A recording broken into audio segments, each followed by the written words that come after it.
हाँ जी बच्चों, कैसे हैं आप लोग। चलिए तो वेलकम बैक टू एनपीओ। कैसा चल रहा है एनपीओ? तो आई होप सही चल रहा है, बढ़िया चल रहा है ना। तो आज हम लोग करेंगे बेटा इलस्ट्रेशन नंबर 8। तो अब देखिए, बड़ा लंबा क्वेश्चन है, ध्यान से देखिएगा नहीं तो दिक्कत दे जाएगा। बहुत सारे एडजस्टमेंट्स हैं। तो बेसिकली देखिए, जो क्वेश्चन है वो कह रहा है कि आप एक इनकम एक्सपेंडिचर बनाओ और आप एक बैलेंस शीट बनाओ, ठीक है। और इस बार जो दिया है ना क्वेश्चन ने, वो रिसीट एंड पेमेंट नहीं है, वो ट्रायल बैलेंस है। Sir from the following balances, और आप देखिए 2 किलोमीटर लंबा ट्रायल बैलेंस हमें दे रखा है, और इसकी सहायता से इनकम एक्सपेंडिचर और बैलेंस शीट हमको बनानी है। तो बेटा शुरू करते हैं। Income expenditure account for the year ended whatever.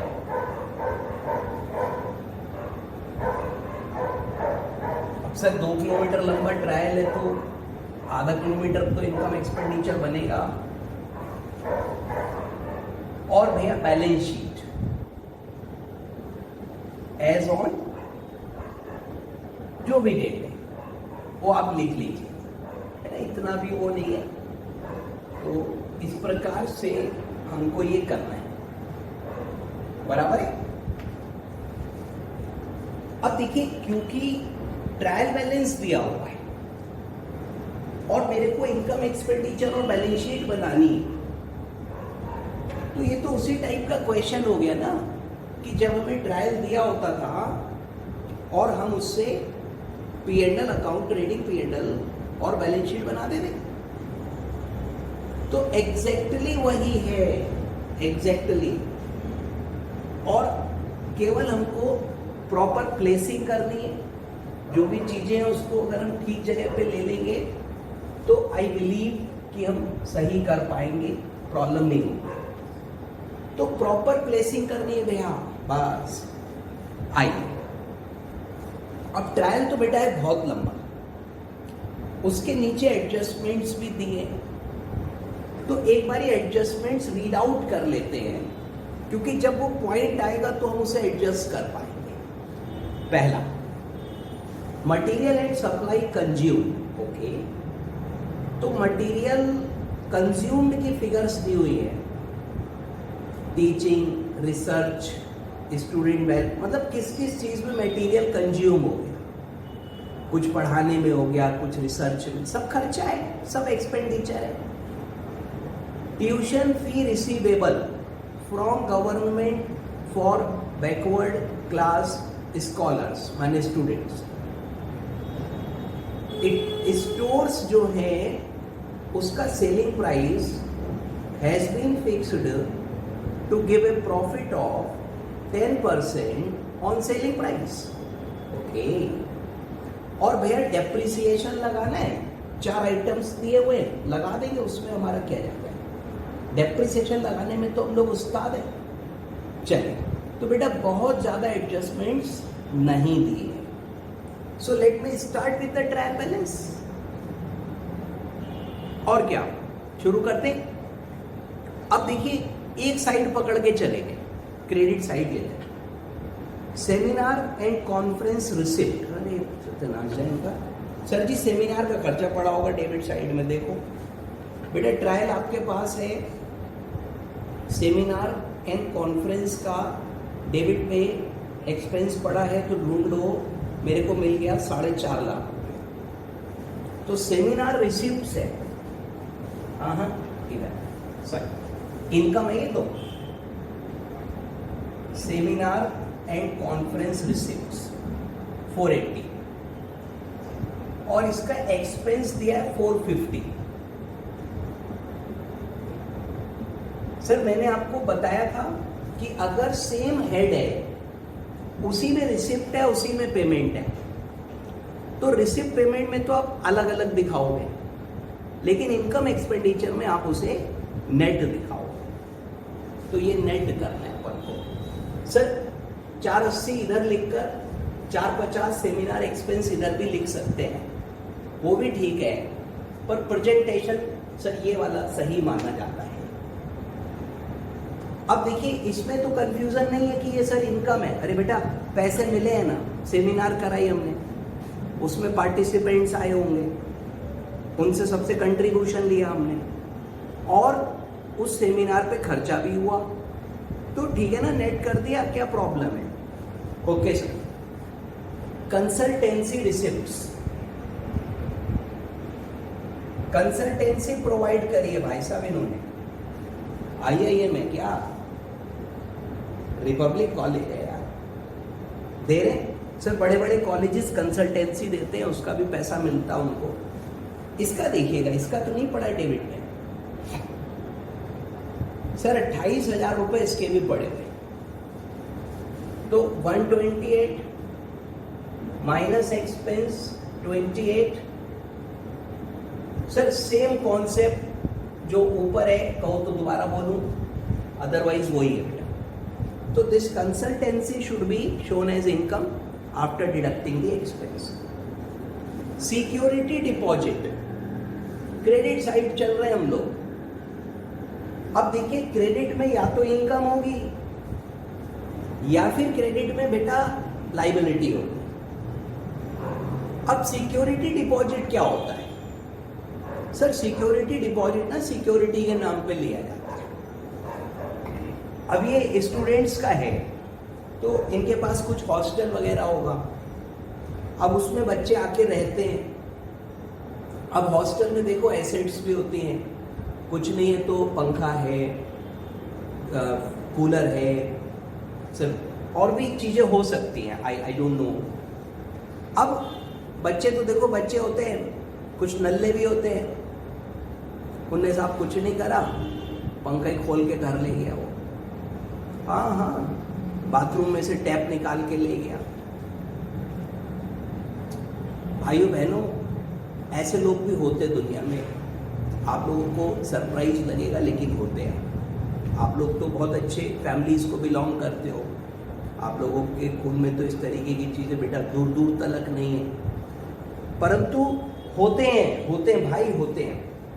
तो हॉस्टल वाले सिक्योरिटी ले लेते हैं कि मान लो 5,000 रुपए पर स्टूडेंट उन्होंने जब एडमिशन करा तभी ले लिए कि अगर ये नल्ला कोई नुकसान करेगा तो इसमें से काट लेंगे, वसूली कर लेंगे। बाद में तो पैसे लेना बहुत मुश्किल है, पहले ले लो सिक्योरिटी, और अगर सही सलामत वापस जाएगा घर अपने पढ़ाई पूरी करके तो रिफंड कर देंगे। ये होती है सिक्योरिटी। अच्छा, अब इसका नेचर बताओ, इनकम है या लाइबिलिटी है? सर ये हमारी इनकम थोड़ी है, ये पैसे तो हमने उसके वापस करने हैं। अरे सिक्योरिटी डिपॉजिट तो बेटा हमेशा रिफंडेबल होगा, ये तो जब उसका हॉस्टल खाली करके जाएगा तो हमें वापस करना है पैसे, ये कोई हमारे थोड़ी हो गए। So I have to return this money, okay, that means it is a liability. और बेटा ट्रायल बैलेंस के अंदर है, क्या करना है, इधर लिख देना है सिक्योरिटी डिपॉजिट्स, लाइबिलिटी है बच्चों 120। और ट्रायल से बैलेंस शीट बना रहे हो, खाली प्लेसिंग करनी है, वहां से उठाओ यहां रखो, इतना ही तो काम करना है, राइट सर। कैपिटल फंड 16,06,000, बेटा ये ओपनिंग बैलेंस है, इसमें अभी सरप्लस वगैरह भी ऐड करूंगा मैं, तो इस चीज को भी देखूंगा, मेरे को समझना पड़ेगा कि क्या, ठीक है। तो अभी इसमें कुछ और चीजें भी आएंगी क्योंकि सरप्लस तो एटलीस्ट आएगा ही आएगा। तो बेटा इस कैपिटल फंड में अभी सरप्लस या डेफिसिट क्योंकि एडजस्ट होगा तो मैंने अंदर लिखा है। Next, research fund. अब जितने भी फंड्स है ना वो सब बैलेंस शीट का ही पार्ट होते हैं और उसको हम बैलेंस शीट में ही शो करेंगे।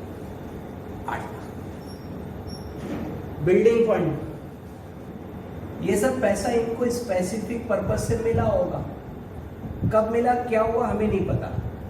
हमारे पास तो देखो बैलेंस है, क्योंकि ट्रायल बैलेंस में सब चीज़ों के बैलेंसेस दिए होते हैं और उसको हमको अपनी बैलेंस शीट में शो करना है। प्रोविडेंट फंड, ये लाइबिलिटी, इसका नाम जरूर फंड है, पर ये तो देखिए एम्प्लॉइज का होता है, एम्प्लॉइज का भविष्य निधि का पैसा है, और जब भी वो रिटायर होंगे तो ये हमें उन्हें देना होगा। Anyway, this is a liability.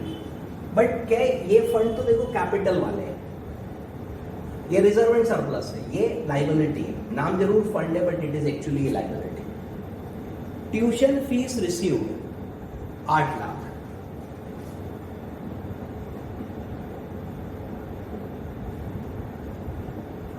अब देखो इसको, एक वो कह रहा था बैकवर्ड स्टूडेंट्स की ट्यूशन फी गवर्नमेंट से मिलेगी। ट्यूशन फी रिसीवेबल 80,000 गवर्नमेंट की है, तो जो चीज ट्रायल के नीचे दी हुई है, ट्रायल के बाहर है बेटा, उसका डबल एडजस्टमेंट होगा। जो ट्रायल के अंदर है उसकी तो एंट्री हो चुकी है, तो उसको तो खाली मेरे को एक ही जगह लिखना है, इधर आ गई, इधर आ गई, कहीं भी आ गई। बट जो चीज ट्रायल के बाहर है, यकीन मानिए उसकी डबल एंट्री मैंने करनी है, तो वो मैं 2 जगह करूंगा, एक डेबिट एक क्रेडिट। तो 80,000 रुपया रिसीवेबल है, तो इससे एक तो मेरी इनकम बढ़ेगी क्योंकि एक्रूड तो हो ही गई, रिसीवेबल। सो ट्यूशन फीस 8,80,000, और बच्चों ये अमाउंट रिसीवेबल फ्रॉम गवर्नमेंट है, सॉरी, रिसीवेबल फ्रॉम गवर्नमेंट 80,000 रुपये, ये लेना बाकी है, मिलेगा। तो एंट्री क्या करी, tuition fee receivable account debit to tuition fees, जो मिलेगी वो आउटस्टैंडिंग है, लेनी है, सो एसेट है, ये क्रेडिट। ऐसे देखो, ये डेबिट में आया 80,000, ये क्रेडिट में आया 80,000, डबल एंट्री करनी है। चलिए वापस आइए। So the next item is government grant 5 lakh. Sir grant जो मिलेगी कॉलेज वगैरह को, वो देखिए कॉलेज चलाने के लिए मिलती है, इनकम मानी जाएगी। ग्रांट का मतलब होता है, सर हिंदी में अनुदान कहते हैं, और ग्रांट कई प्रकार की हो सकती है, लेकिन क्योंकि कुछ लिखा नहीं है किसी प्रकार का कि ये किस पर्पज से ग्रांट दी गई है, तो लेट मी अज्यूम कि भाई नॉर्मल ग्रांट है और इनकम में ले लो 5 लाख। डोनेशंस, डोनेशंस में भी हमने डिस्कस किया था कि कुछ नहीं कहेगा तो हम इनकम मान लेंगे, कुछ कहेगा तो उसकी सुनेंगे, अदरवाइज डोनेशंस भी इनकम है। इंटरेस्ट एंड डिविडेंड और इन्वेस्टमेंट, बेटा ये तो इनकम ही होती है, जो हमने इन्वेस्टमेंट्स किए हैं उस पे हमको इनकम मिल रही है in the form of interest and dividend, so it should be treated as income. Hostel room rent, ये भी बेटा इनकम है, बच्चों से रेंट लिया है इन्होंने, वो रह रहे हैं 175। मेस रिसिप्ट्स, तो मेस होगी हॉस्पिटल में, हॉस्पिटल नहीं है, हॉस्टल है, सॉरी, खाना वाना प्रोवाइड किया हुआ है 2 लाख रुपए, और नेट दे रखा है, बहुत बढ़िया, नहीं तो हमें नेट करना पड़ता। फिर कह रहे हैं जी college stores sales, sales of stores, देखो किताबें बेची, यूनिफॉर्म बेची, और भी कुछ भी बेचा इन्होंने, तो स्टोर्स की सेल्स हुई है। स्टोर्स मतलब material, different kind of material is possible.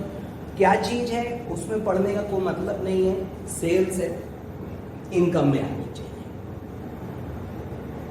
बेटा क्रेडिट में ही देख पा रहा हूं मैं, आउटस्टैंडिंग एक्सपेंस कितना अमाउंट है, 225, लाइबिलिटी है दादा, आउटस्टैंडिंग एक्सपेंस लाइबिलिटी। अब आप कहोगे सर इसको या नहीं जोड़ोगे, नहीं बेटा, क्योंकि ट्रायल के अंदर दिया हुआ है। Any information given within trial balance means entry has been passed. Trial के अंदर तो चीज तभी आएगी ना जब एंट्री कर ली होगी, तभी तो लेजर में बैलेंस आया। तो एक्सपेंस अकाउंट में एडजस्ट नहीं करना है आपको। ट्रायल के अंदर कोई भी चीज दी हुई है, उसकी अगर आपने डबल एंट्री कर दी तो आपकी बैलेंस शीट कभी नहीं मिलेगी। सर ट्रायल टैलीड है, एक फिगर एक जगह जाएगी तभी टैली होगा। ट्रायल की डबल, नीचे का कोई भी आइटम उठाओगे वो डबल एंट्री होगी, क्योंकि उसकी एंट्री नहीं हुई है। तो कुछ नहीं करना है, खाली प्लेसिंग करनी है। प्लेसिंग मीन्स आइटम उठाओ यहाँ डाल दो, जो जहां का है उधर डालते चलो, बराबर। चलिए, so debit is starting now. Opening stores दिए हुए 3 लाख के, और स्टोर्स की परचेज है बेटा 8 लाख रुपए की। तो देखिए छोटा सा एक वर्किंग बना रहा हूं मैं, ये मैं अभी मिटा दूंगा, ये मेरा वर्किंग नोट है, I don't have the space, तो मैं इसी के अंदर चिपका दे रहा हूं। Please do not take it otherwise, okay. ये वर्किंग नोट है बेटा। स्टोर्स यानी कि मटेरियल, तो अभी स्पोर्ट्स मटेरियल है, टीचिंग मटेरियल है, स्टूडेंट की बुक्स हैं, यूनिफॉर्म है, कुछ भी चीजें हो सकती हैं। मुझे इसमें कोई सर जाने की जरूरत नहीं है कि क्या है, होगा एनी मटेरियल। सर ये ट्रेडिंग P&L नहीं है, this is not trading and profit and loss account. तो यहां पर जब हम लिखेंगे तो स्टोर्स कंज्यूम्ड, आई रिपीट, यहां पर जब हम लिखेंगे बेटा तो हम स्टोर्स कंज्यूम्ड लिखेंगे। सर ये ट्रेडिंग PL नहीं है। ट्रेडिंग अकाउंट में ओपनिंग स्टॉक आता है, परचेज आती है, सेल्स आती है और क्लोजिंग स्टॉक आता है। वो बिजनेस है, वो ट्रेडिंग है, लेकिन यहां पर opening and closing stocks are not written, बल्कि कंज्यूम्ड लिखा जाता है। बात वही है, बात वही है। कंज्यूम्ड कैसे आएगा? Opening plus purchase minus closing. तो बेटा ओपनिंग लिख लो, परचेज लिख लो, क्लोजिंग इत्थे लिख लो, या नेट करके कंज्यूम्ड इत्थे लिख लो, की फर्क पैदा है? आंसर है सर कोई नहीं, वो सेम आएगा। देखो ओपनिंग यहां नहीं दिखाना है, क्लोजिंग यहां नहीं दिखाना है, परचेज भी नहीं दिखानी है, कंज्यूम्ड दिखानी है। That is the format. ये एक परंपरा चली आ रही है कि भाई इनकम एक्सपेंडिचर में स्टॉक्स नहीं आते, इसमें कंज्यूम्ड लिखते हैं। कंज्यूम्ड क्या है? Opening plus purchase minus closing. Opening plus purchase minus closing. बेटा ओपनिंग, परचेज, क्लोजिंग, बस क्या करा, नेट कर दिया, ये दोनों जोड़ दिए, ये इसमें लेस कर दिया, बात तो वही पड़ेगी ना। यस बेटा जरा सा स्टोर्स में आप देखो, ओपनिंग है 3 lakh, this is working note, okay.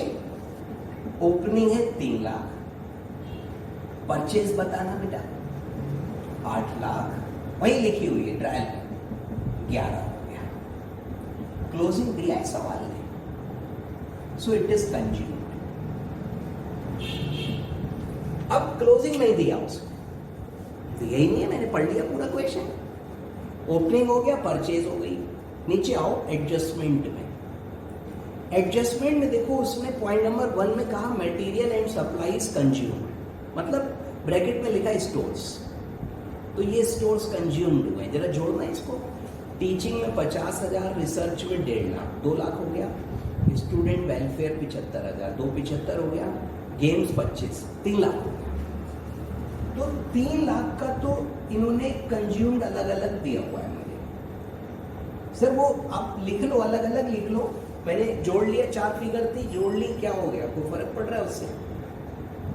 और बेटा ये जो बिका है इसका नहीं बताया, लेकिन इसमें प्रश्न ने 3rd पॉइंट में कहा है कि this has been sold at a profit of 10% on selling price.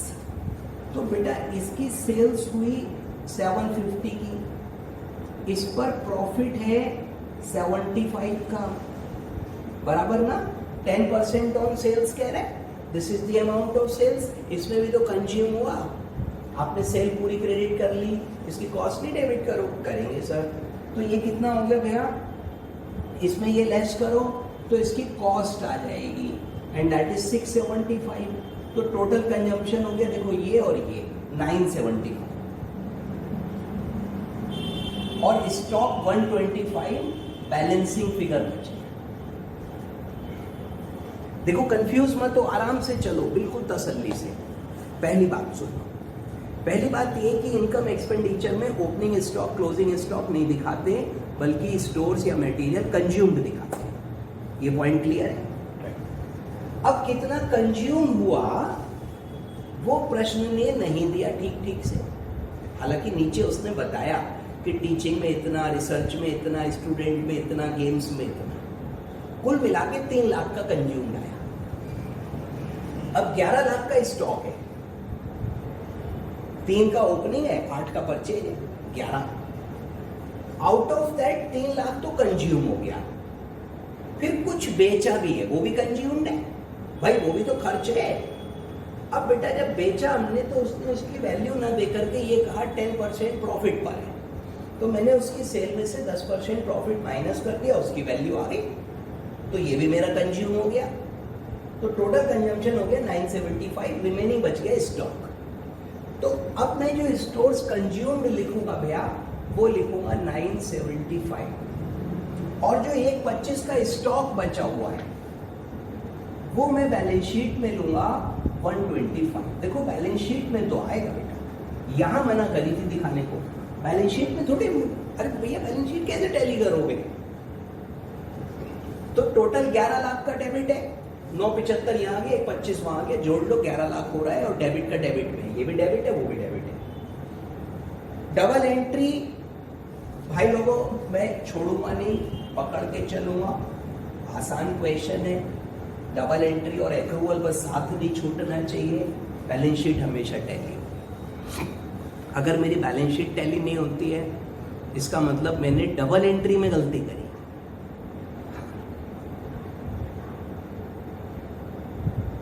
Sir मैंने आपसे पहले भी कहा था 3 ही चीजें हैं, डबल एंट्री, एक्रूवल और तीसरा क्या बताया था, सिर्फ कैश बेसिस। कैश तो रिसीट पेमेंट नहीं, यहाँ तो लगेगा ही नहीं। और इस पूरे चैप्टर में, बल्कि अगले चैप्टर में मैं यही 2 चीजें सिखानी है, double entry accrual, double entry accrual, और कुछ है ही नहीं। चलो वेरी गुड।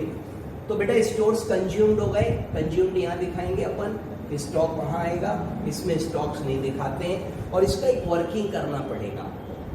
कंज्यूम्ड की फिगर अभी निकाली थी मैंने, आगे चलो मैं प्रोसीड करूं आगे। Very good. सर जी कहाँ गया, ये आ गया सैलरीज, परचेज हो गई। हाँ, सैलरीज में टीचिंग स्टाफ 8.5 लाख,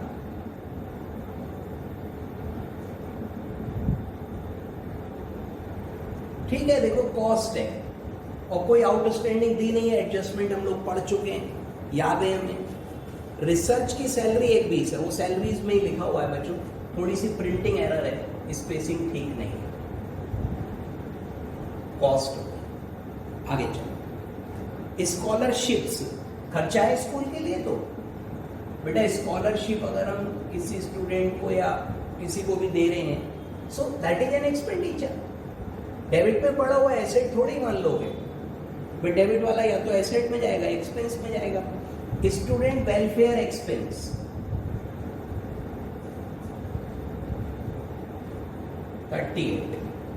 जो भी है, ठीक है।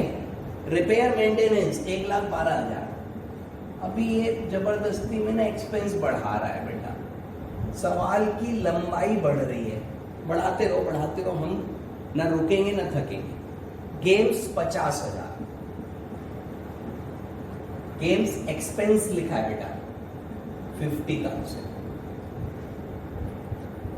Miscellaneous expense 65,000।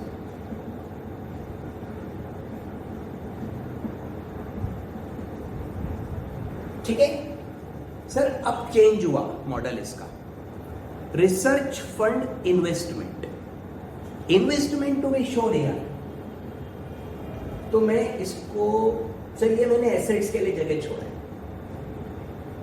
तो इन्वेस्टमेंट्स, रिसर्च फंड, अब कोई सा भी फंड है, ये फंड था, इसका पैसा इन्होंने इन्वेस्ट किया हुआ है, ठीक है, बढ़िया है, 8 लाख रुपए हैं, आप दिखा दो एसेट्स में, हमको क्या करना है बेटा? अदर इन्वेस्टमेंट्स क्वेश्चन कह रहे हैं जी 18,50,000, ठीक, नो प्रॉब्लम सर। इन्वेस्टमेंट है, उसमें रिसर्च पे ध्यान मत दो, इन्वेस्टमेंट पे दो। प्रोविडेंट फंड इन्वेस्टमेंट 5,10,000, बेटा इन्वेस्टमेंट पे ध्यान दो, किस चीज का है, उससे क्या मतलब, किसी भी नाम से कराओ, है ना, भगवान के नाम पे कर रखा है हमने। सेमिनार एंड कॉन्फ्रेंस एक्सपेंस पहले घटा चुके अपन, हाँ सर कल गलती हो गई थी, 2 बार हो गया था एक आइटम, आज ध्यान से कर रहा हूँ। कंसल्टेंसी हम पहले घटा चुके 28,000 की। लैंड सर एसेट है 1 लाख रुपए, छाप दो, क्या है? बिल्डिंग 16 लाख। बेटा बिल्डिंग में आप देखो, बिल्डिंग आ रही है, प्लांट आ रहा है, फर्नीचर आ रहा है, मोटर व्हीकल आ रहा है, 4 आइटम दिख रहे हैं मेरे को, और इनका 3 का डेप्रिसिएशन का प्रोविजन आ रहा है on the credit side, 480, 510, 336। Cash at bank है 642, नो प्रॉब्लम सर। एसेट है, और बताओ क्या है, एक आइटम और है, library. So library is an asset, books होती है, लाइब्रेरी तो एसेट है, खर्चा थोड़ी है बेटा। 3,60,000, यस सर। अब क्या रह गया सर? अब रह गई जी assets. Sir building, plant, furniture, vehicle, credit side में डेप्रिसिएशन का प्रोविजन आ रहा है, ये क्या है? तो देखिए डेप्रिसिएशन लगाने के 2 मेथड्स होते हैं। हम लोग जब डेप्रिसिएशन लगाते थे तो एसेट अकाउंट में डेप्रिसिएशन क्रेडिट करके उसकी वैल्यू हमने हमेशा रिड्यूस करी। लेकिन there is another method that is provision for depreciation, और उस प्रोविजन में अपन प्रोविजन को प्रोविजन अकाउंट में ले लेंगे, उसको एसेट में रिड्यूस नहीं करेंगे, बल्कि कहाँ ले लेंगे? प्रोविजन में, और उसका हम प्रोविजन फॉर डेप्रिसिएशन बना लेंगे, और ये ट्रायल में बना हुआ है। और देखो यकीन मानो, अगर ट्रायल में डेप्रिसिएशन क्रेडिट साइड में दे रखा है तो डेप्रिसिएशन तो क्रेडिट का हेड है ही नहीं, वो तो डेबिट का हेड है, तो ये प्रोविजन है। और इतनी अमाउंट ऑफ डेप्रिसिएशन हम ऑलरेडी लगा चुके हैं, अब हमें और लगाना है। तो क्वेश्चन नीचे मेरे को बोल रहा है कि भैया आप बिल्डिंग पे 5, प्लांट पे 10, फर्नीचर पे 10, व्हीकल पे 20 लगाओ। और एक बार ध्यान से पढ़ो, स्ट्रेट लाइन बेसिस भी लिखा है, अर्थात 5, 10, 10, 20। ये रेट काय पे लगेंगे? कॉस्ट पे लगेंगे। तो सर क्योंकि स्ट्रेट लाइन मेथड है, स्ट्रेट लाइन में हम कॉस्ट पे लगाते हैं, तो पहले मैं डेप्रिसिएशन यहाँ लिखूंगा, क्योंकि जो डेप्रिसिएशन लगेगा वो भैया हमारा एक्सपेंडिचर में जाएगा। बिल्डिंग पे है, प्लांट पे है, फर्नीचर पे है, मोटर व्हीकल पे। प्लांट ठीक है, फर्नीचर, फिक्सचर और मोटर व्हीकल, इस पे 5 लगाना है, इस पे 10 लगाना है, इस पे भी 10 लगाना है, इस पे 20 लगाना है, राइट। अब बेटा क्योंकि स्ट्रेट लाइन मेथड है तो कॉस्ट पर लगेगा, और जब प्रोविजन बनाते हैं ना तो जो डेबिट वाली फिगर है वो कॉस्ट है, क्योंकि एसेट में गए ही नहीं डेप्रिसिएशन। प्रोविजन वाला मेथड में आपको फिर किसी दिन और अच्छे से करा दूंगा, बाकायदा प्रोविजन के अकाउंट्स बना के समझा दूंगा। अभी ये क्वेश्चन कर लेते हैं। तो प्रोविजन में जब आप चलोगे तो जो ट्रायल में फिगर है वो कॉस्ट है, क्योंकि डेप्रिसिएशन हमने उस अकाउंट में लगाया ही नहीं, वो तो अलग रखा है। ओके, तो 16 लाख पे 5% है 80,000। प्लांट की वैल्यू है 850, 10% 85,000। फर्नीचर है 6 लाख, 10% 60,000।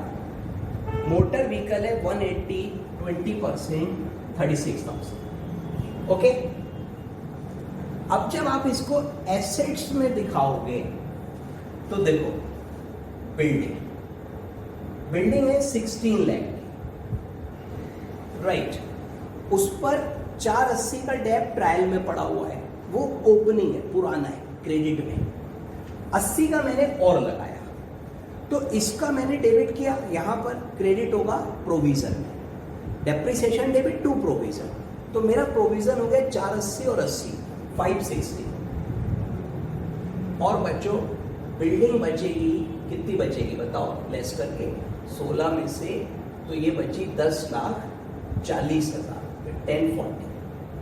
सर डेप्रिसिएशन जब लगा तो हमने एंट्री करी depreciation debit to provision for depreciation, तो जो डेप्रिसिएशन डेबिट हुआ वो तो यहां पर आ गया, और जो प्रोविजन फॉर डेप्रिसिएशन क्रेडिट हुआ वो डेप्रिसिएशन वाले प्रोविजन में जुड़ गया, तो उसकी अमाउंट हो गई 560। जो एंट्री नीचे से आएगी ट्रायल के उसका डबल इफेक्ट होगा, यहाँ पे 80,000 डेबिट किए मैंने, इसमें 80,000 क्रेडिट किए मैंने प्रोविजन में, और टोटल प्रोविजन लेस कर दिया बिल्डिंग में से, यहां लेस करके दिखाऊंगा। नेक्स्ट प्लांट एंड मशीन, बेटा 8.5 लाख रुपए इसकी कॉस्ट है, इसका जो डेप्रिसिएशन ट्रायल में दिख रहा है वो 5,10,000 है, 85 मैंने और लगाया है, तो 5, 10 और 85, सो 595 हो गया भैया, और घटाने के बाद जो बचेगा वो हम दिखा देंगे, इट इज 255 255,000। नेक्स्ट फर्नीचर है 6 लाख का, इस पे जो डेप्रिसिएशन ऑलरेडी लगा हुआ है वो है 336, और 60,000 और लगाया मैंने, तो 336 और 60 396, 6 लाख में से घटाना बेटा इसको जरा, 2,04,000। This is WDV। Motor vehicle है भैया 180 का,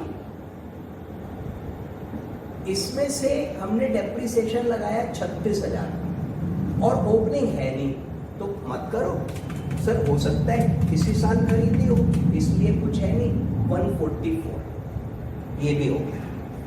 तो इस प्रकार से देखो डेप्रिसिएशन और प्रोविजन वाले मेथड में डेप्रिसिएशन हमने लगाया, मजा आया। यस सर, कैश हो गया, लाइब्रेरी हो गई, सर एडजस्टमेंट सबरे हो गए, 80,000 हो गया, स्टोर्स हो गया, स्टॉक भी मैंने लिख दिया था डेप्रिसिएशन के, तो मैं तो क्वेश्चन के लास्ट तक आ गया बच्चों, तो इसलिए वक्त आ गया है प्रॉफिट लॉस निकालने का, और बेटा आंसर कह रहा है कि सरप्लस है, excess of income over expenditure, that is surplus. जोड़ लेते हैं, देखिए एक दो जगह पे मेरा इनसे कॉन्सेप्चुअली फर्क नहीं है, पर प्रेजेंटेशन में डिफरेंस आ गया, तो आप मेरा वाला लेके चलिए, कहीं कोई चीज़ मैंने आपको ऐसी नहीं कराई है बेटा जो कि गलत हो या आपका सर उसमें मार्क्स कट जाए, ठीक है।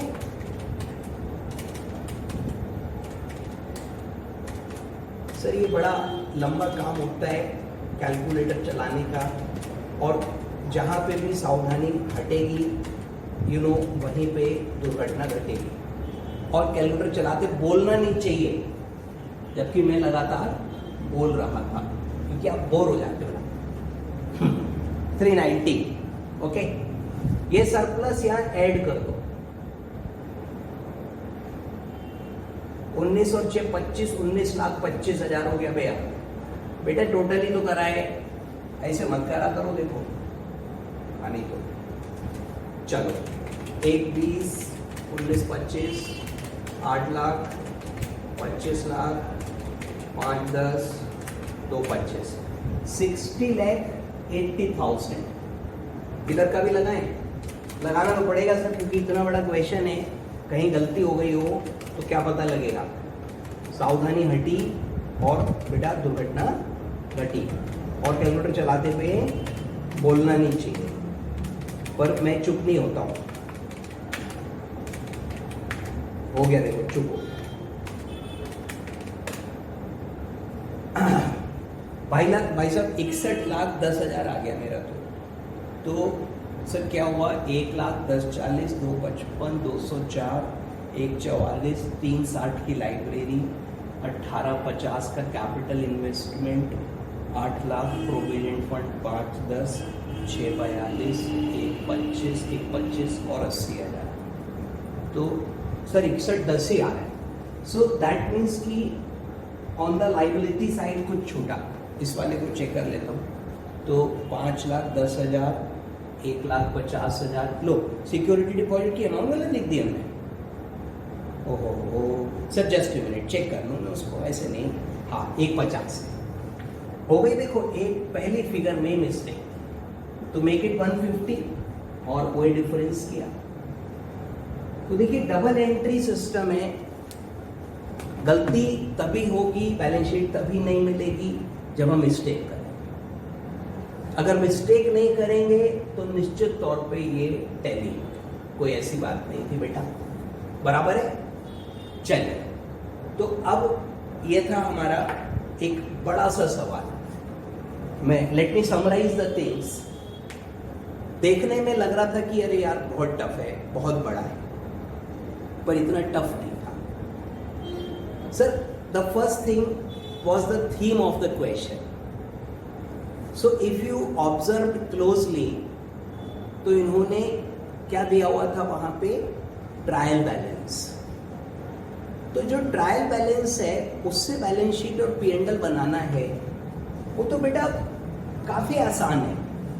हाँ, आप एक एक आइटम उठाओ, जहां रखना है वहां रखते जाओ, प्लेसिंग बोलता हूं मैं इसको। तो एक एक आइटम मैं उठाता गया, रखता गया, उठाता गया, रखता गया। और मैंने क्रेडिट से शुरू किया। तो जब मैंने क्रेडिट से शुरू किया तो मेरी ये साइड और ये साइड भरती चली गई। और जब मैंने डेबिट पकड़ा तो ये साइड और वो साइड चलती चली गई, बराबर।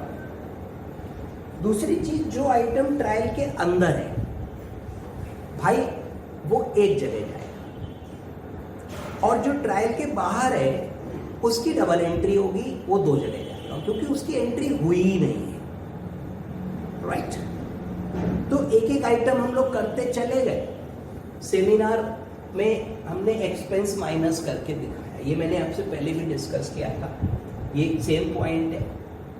ट्यूशन फी रिसीवेबल नीचे दी हुई थी ट्रायल के, सो रिसीवेबल अमाउंट यहां लिखी मैंने और उसको फीस में जोड़ दिया। Sir it is fees receivable, so this will enhance my fees and this is an asset because it is receivable. Grant income है, कुछ नहीं कहेगा, इनकम मानोगे। डोनेशंस कुछ नहीं कहेगा, इनकम मानोगे। इंटरेस्ट डिविडेंड इनकम ही होता है। Hostel room, mess receipt, sale of stores में आई डोंट थिंक कोई कंफ्यूजन होना चाहिए। स्टोर्स का कंज्यूम्ड दिखाना है बेटा, यहाँ पर इन्वेंट्री यहाँ नहीं आएगा, स्टॉक्स यहाँ नहीं आएंगे। हाँ, जो क्लोजिंग स्टॉक होगा बैलेंस शीट में डेफिनेटली आएगा। तो कैलकुलेशन करी हमने जरा सी कि बेटा ये 7.5 लाख वाला माल 10% प्रॉफिट पर बेचा है, तो इसका जो कंज्यूम्ड है वो 675 है, और 3 लाख का कंजम्पशन क्वेश्चन ने अलग से दिया है, so total consumption 975। And 3 lakh का ओपनिंग है, 8 की परचेज है, 11 लाख। 975 का कंजम्पशन है, 11 लाख में से 975 लेस किए, 125 का स्टॉक बचा, वो यहां दिखाएंगे बैलेंस शीट में। ठीक, बाकी बच्चों कोई पॉइंट ऐसा, salary, scholarship, welfare, repair, games, ये सब एक्सपेंस पे चिपका दिए। डेप्रिसिएशन क्वेश्चन कह रहे जी स्ट्रेट लाइन मेथड है। Under straight line method depreciation is charge on cost, और जो ट्रायल में फिगर्स थी उसमें डेबिट साइड में कॉस्ट थी, क्रेडिट में डेप्रिसिएशन, पुराना वाला था वो, प्रोविजन है। तो बेटा कॉस्ट पे लगाया मैंने उसको, सिंपली जो अमाउंट्स दी हुई थी उस पर परसेंटेज अप्लाई कर दी, और जो पुराना प्रोविजन था उसमें ये अमाउंट जोड़ करके उसको कॉस्ट में से लेस करके यहाँ शो किया। लैंड पे डेप नहीं लगता है, ठीक है। ये हो गया, सरप्लस आ गया, ये बैलेंसिंग अमाउंट है। Research fund, building fund, any other fund will be shown here. Provident fund is a liability, outstanding is a liability, security deposit is also liability, capital fund में सरप्लस ऐड हो गया, बस और कुछ था ही नहीं question में। तो आसान सवाल था, देखने में लग रहा था कि भैया कठिन है, टफ है। चलिए, तो इसी के साथ ये क्वेश्चन हो गया बच्चों। अब प्रैक्टिस क्वेश्चंस दिए होंगे 3-4, ज़्यादा तो होते नहीं है, तो ये आप करोगे, ठीक है। अब स्टडी मॉड्यूल के जो भी क्वेश्चंस हैं बच्चों वो आपने करने हैं, दैट इज वो, राइट। कोई दिक्कत हो तो बताइएगा, मैं आपको कोशिश करूँगा बताने की। और असाइनमेंट भी मैं दे चुका हूँ आपको इसका, तो अब आप असाइनमेंट भी स्टार्ट कर सकते हो, उसको भी अब आप ही ने करना है। जो भी प्रॉब्लम्स होंगी, क्वेश्चंस नहीं होंगे, वो मैं कराऊंगा, बाकी आप करोगे, राइट। तो फिलहाल this is complete. Remaining study module and assignment दोनों चीज़ें आपने करनी है। आज इतना ही रखेंगे, अगली मुलाकात होगी कल, तब तक के लिए नमस्ते।